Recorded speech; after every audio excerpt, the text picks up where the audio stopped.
Hello friends, welcome to the Tech Listen channel. So friends, today I will talk about ASUS ProArt display PA34VCNV 34.1-inch UWQHD curve LCD. So friends, this is a 34.1-inch curve LCD designed for creators, and the display employs an IPS panel with a curvature of 3800R, catering to requirements of professional content creators.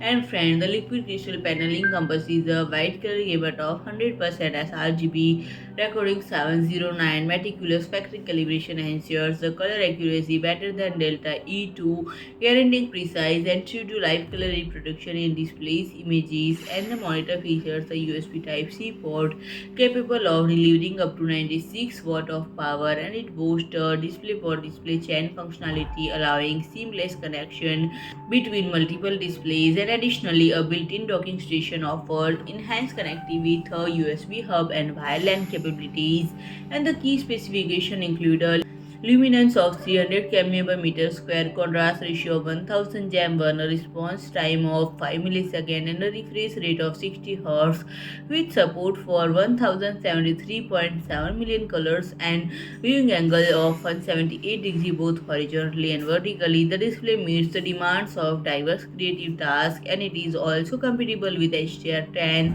ensuring a high dynamic range. And friend, the interface assortment include USB Type-C, DisplayPort 1, 2 ports with daisy chain support, 2 HDMI ports, USB 3.2 Gen 1 Type A 2 ports, USB 3.2 Gen 1 Type-C port, and one earphone jack and wire LAN port. And the stand allow for adjustment including tilt -5 to 23 degrees, swivel -15 to 15 degree, and height is 0 to 130 mm. So friend, if you like my video, please do like, share and comment, and don't forget to subscribe my channel and press the bell icon.